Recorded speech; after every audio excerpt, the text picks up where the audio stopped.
Bir бар eкен, bir жоқ eкен. Bir күні қарға жапырақлар арасында мүлігіп жатқан шегірткені көріп қалыпты. Енді шоқып жеймен деп тұрғанда шегіртке көзін ашып, басын көтеріп қарғаға былай депті. Hürmetli қарға, мәлел келмесе, алдыменен менің жұмбақларымды тауып, кейінен жесеңіз депті. Қарға қақылдап, басын шайқап, яқша, тек маңғырламай тезірек айт жұмбағыңды депті. Шегіртке оған, hürmetli қарға, табыңызшы, дүнияда ең өткір не депті. Оны ойлап отырудың еште зарарлығы жоқ, қарр, деп қуанып келіпті қарға. Әммеге белгілі, менің өзім де бұны бірнеше рет сынап көргенмен, оқжайдың ұшы, депті. Өкінішілі таба алмадыңыз, депті шегіртке. Сізге және бір жұмбақты айтаман, айтыңызшы, дүнияда ең жеңіл нәрсе не депті. Бұны да ойлап отырудың керек жоқ. Бұл пақта талшығы. Ауа, пақта талшығы қарр, депті қарға. Және таба алмадыңыз, hürmetli қарға. Дүнияда ең тез нәрсе не депті. Екі дегіршеклі арба, екі дегіршеклі жарыс арбасы. Екі дегіршеклі арба, екі дегіршеклі жарыс арбасы деп қышқырыпты қарға. Жоқ, және таба алмадыңыз. Енді айтыңызшы, дүниядағы ең күшлі не депті.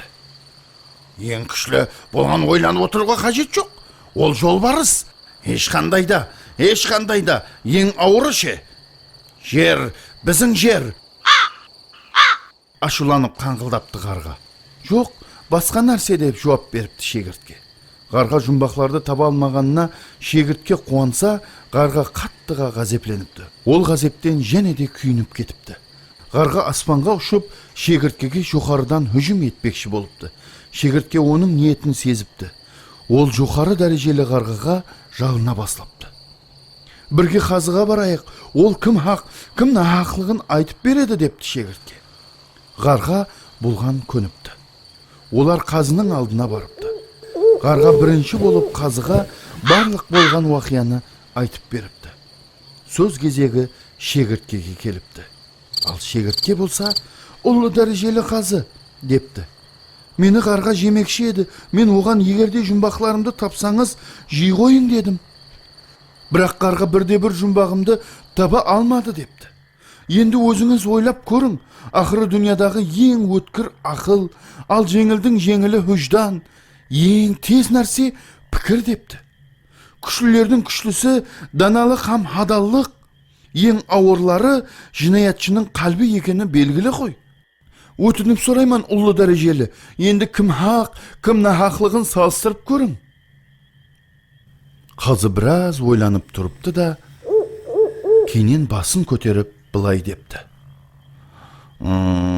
Шегіртке хақ, бүткілі хақ.